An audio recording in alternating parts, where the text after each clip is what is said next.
Good morning guys! At ito na naman ako, mag-a-upload na naman ng throwback video. Ito yung mga video ko noon guys. Ito, tatlong episode dito pinagsama-sama ko. Pinas forward ko lang para hindi tayo mapalo ni Lolo. Tapos, inedit ko lang yung kanyang contrast at saka brightness para maiba kaysa dati. Kaka voice over ng konti. Ito, naglilinis ako dito pang day 5 ko na yata ito na paglilinis. Kasi sobrang masukal talaga ito dati na nag-upisa kasi panay ang ulan nun. Ilang buwan ako hindi umakyat dyan sa second floor para maglinis kasi yung ulan. Tuloy-tuloy ang ulan.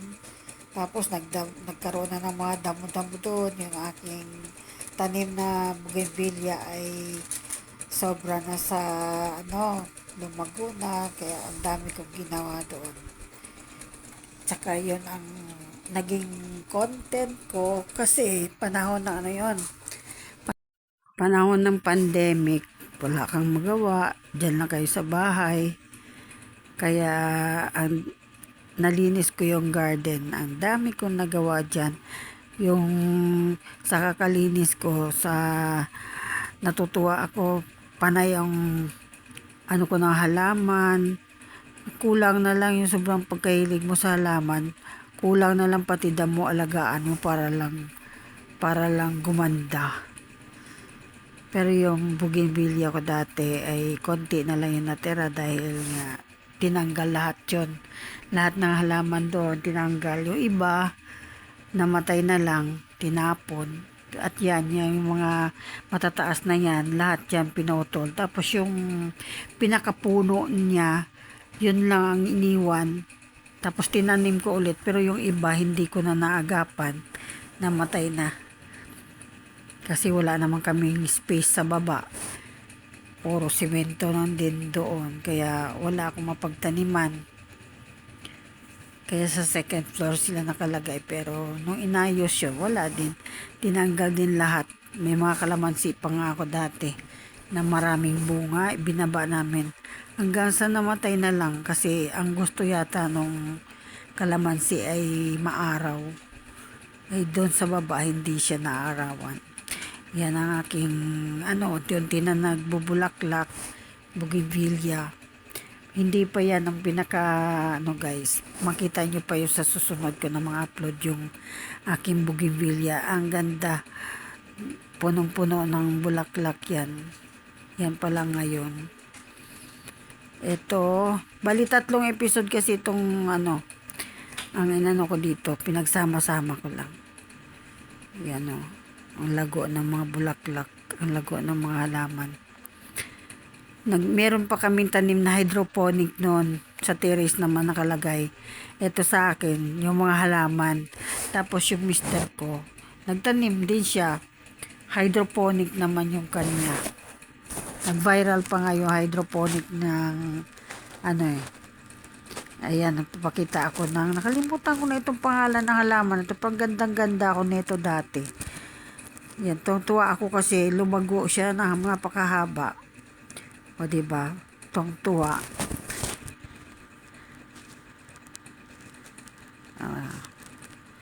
Wala lang, flex ko lang. Pero sabi ko, pag naayos na ulit yung second floor doon, babalik ko yung halaman. Meron ako nilagay ngayon doon, pero konti lang. Mga 6 na paso lang yung nakalagay doon. Kasi dati nakatanim yan sa gulong. Pinagtiyagaan namin ng mister ko na hakutin yung gulong doon sa taas, tapos lagyan ng lupa. Yung panahon ng pandemic, wala talaga yan ang ginawa ko. Yan ang naging content ko. Pati lata noon, talagang pati mga pinag-anuhan ng pintura. Yan, pinagtataniman ko yan. Ang dami kong tinanim na basta makita. Parang tuwang-tuwa ako pag mayroong bagong tubo na halaman. Ayan, may tsikahan pa pala. Ayan, araw-araw, dyan ako nagdidilig. O, diba? Umaangal pa, nagreklamo, maiksi yung hose.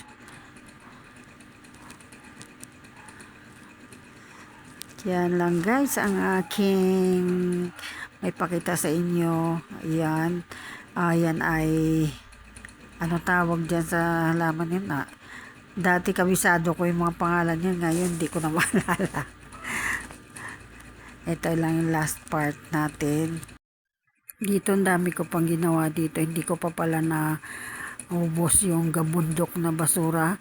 Bali yung basura na yan, yung mga pinatuyong dahon ng kay Mito na pinutol yung kay Mito tapos hindi namin inalis. Diyan lang namin nilagay para pag natuyo, malalaglag yung dahon.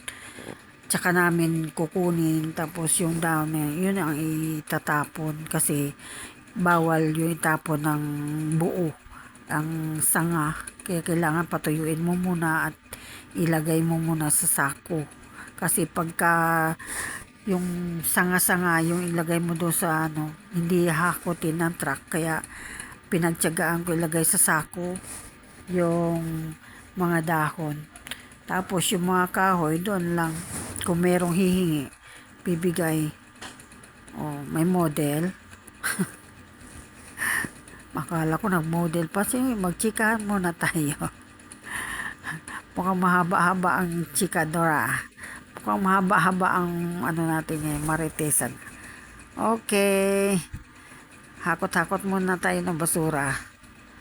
Ay, hindi pa pala natanggal sa ano ito, sa kanyang sanga.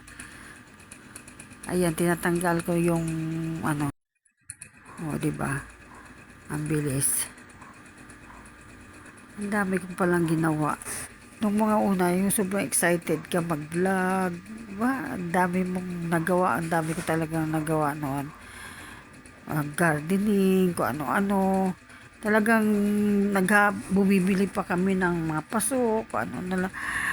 Tapos, yung tawag doon, lupa na loam soil. Bumibili pa kami ng lupa para mapagtaniman kasi wala nga kami lupa. Ayan. Malapit na matapos.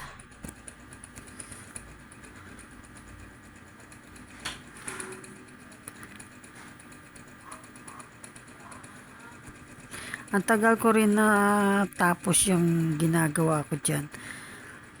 Paglilinis. Hindi pa yan tapos kasi meron pa yun doon sa likod. Banda.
Gawin dito sa second floor.